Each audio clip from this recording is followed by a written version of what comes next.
These days, we're all interested in trying to figure out how to become more energy efficient. And certainly with this house, we've done that. And I think we're more focused on it when the onset of winter begins or the hottest part of summer. The fireboxes, for instance, in this house are Rumford. They were designed by Benjamin Franklin, and that model of efficiency really hasn't improved since the 19th century. They're still the best you can get in terms of saving heat and not letting it go up through the chimney.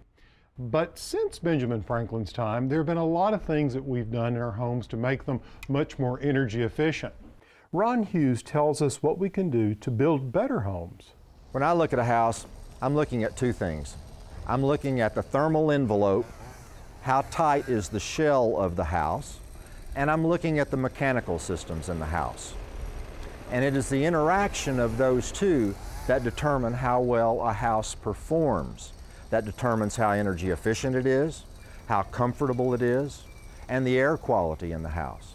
We've got new technologies like what we're seeing right here with insulated concrete forms, with structural insulated panels, and that's what we're going for. As we design houses, we have to be thinking about the thermal envelope, and that is the air barrier, which might be your sheetrock, your floors, your ceiling, and the insulation that has to be right next to and touching it.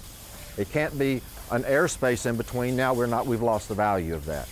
And we have to think of it like a space suit or an overcoat. If you've got it unbuttoned, it's not doing you a whole lot of good. So where is our house unbuttoned to the outside?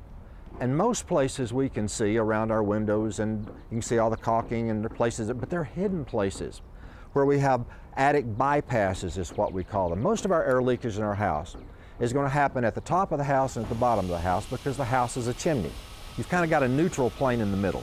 So if you're sealing a house, you want to go for the big holes in the top and the big holes in the bottom. If you go up in an attic and you look and you see this pretty blanket of insulation, then you see a hole, maybe what's happened here is if you go over there and look, maybe there was a fur down above a kitchen cabinet and the insulator did not cover over the fur down before they blew the insulation and it fell down. Or maybe it's a wall that didn't have a top plate and the insulation fell down in the wall.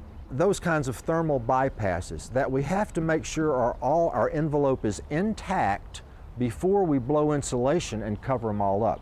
It takes two things for air leakage. It takes a hole and it takes a driving force. And the driving force are those combustion appliances that we've got, or these exhaust vents that we've got, or wind on a windy day. So we just got to make sure we have no holes. So we want to make sure everything's foamed up really tight and we drill a really tight envelope. And that any mechanical systems that we have in that house that need combustion air needs to come from the outside.